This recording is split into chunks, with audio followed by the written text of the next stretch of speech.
Assalamualaikum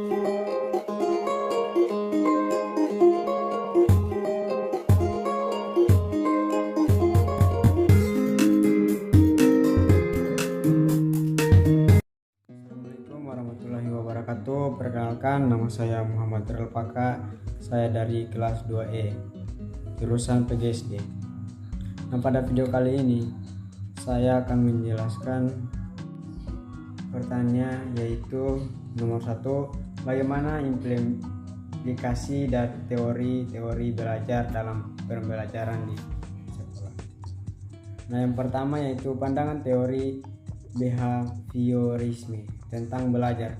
Menurut behaviorisme, belajar dipandang sebagai perubahan tingkah laku, di mana perubahan tersebut muncul sebagai respon terhadap berbagai stimulus yang datang dari luar diri subjek.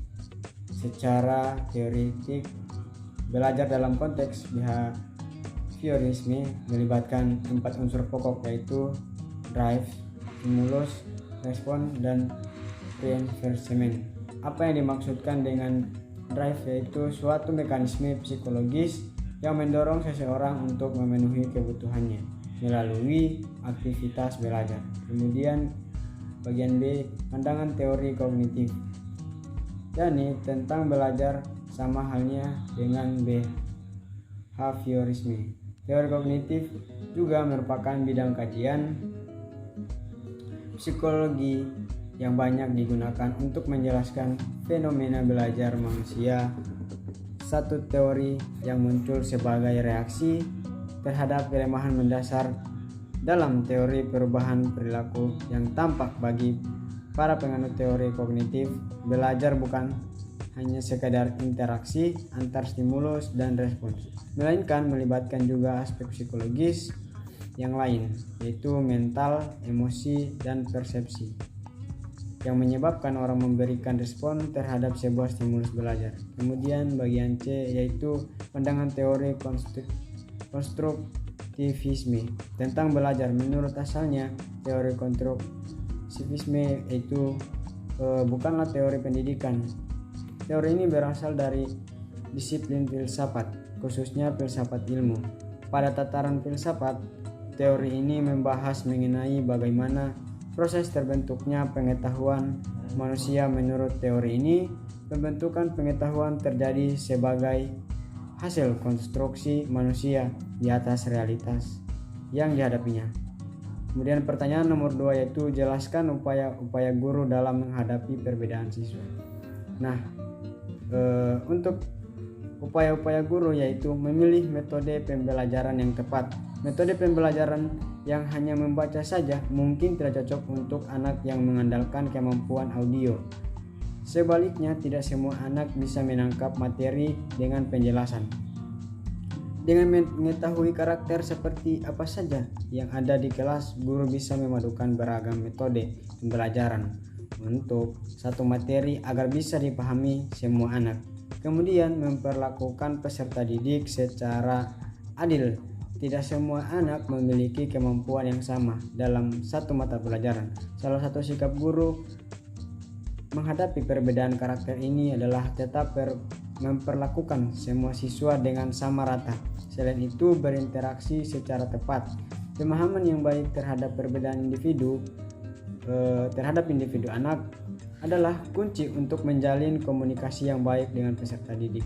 Kemudian pertanyaan yang nomor 3 yaitu dalam perspektif psikologi pendidikan, peran guru sebagai pendidik dan pengajar amat penting. Jelaskan peran tersebut, berikan analisis. Nah, jawabannya yaitu guru pendidik yang menjadi tokoh panutan dan identifikasi bagi para peserta didik dan lingkungannya. Oleh karena itu, guru harus memiliki standar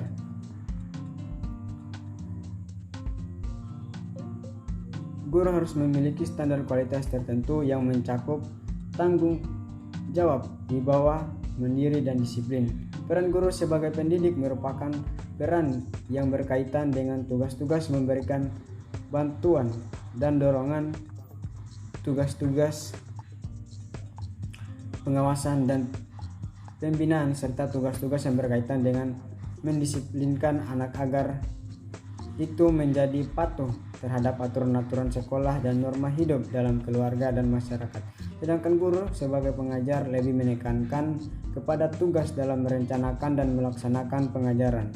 Dalam tugas ini, guru dituntut untuk memiliki seperangkat pengetahuan dan keterampilan teknis mengajar. Di samping menguasai ilmu atau bahkan yang akan diajarkan dalam kegiatan pembelajaran, guru akan bertindak sebagai fasilitator dan motivator, bersikap akrab dengan penuh tanggung jawab, serta memperlakukan peserta didik sebagai mitra dalam menggali dan mengolah informasi menuju tujuan belajar mengajar yang telah direncanakan. Kemudian pertanyaan yang nomor 4, yaitu akhir-akhir ini banyak terjadi kasus kekerasan oleh guru kepada siswa, seperti kekerasan seksual, kekerasan fisik, dan kekerasan verbal. Menurut Anda, hal ini berhubungan dengan kompetensi guru yang mana? Berikan analisis. Nah, menurut saya hal ini termasuk dalam kompetensi kepribadian. Kompetensi kepribadian guru kompetensi kepribadian guru adalah kemampuan kepribadian yang dimiliki oleh guru. Ketua Umum Ikatan Guru Indonesia Muhammad Ramli Rahim mengatakan tindakan negatif seperti kekerasan fisik hingga kekerasan seksual oleh guru berawal dari pola rekrutmen guru yang serampangan. Kekerasan guru terhadap murid saat ini masih banyak terjadi. Kekerasan fisik oleh guru terhadap murid juga seringkali ditemukan.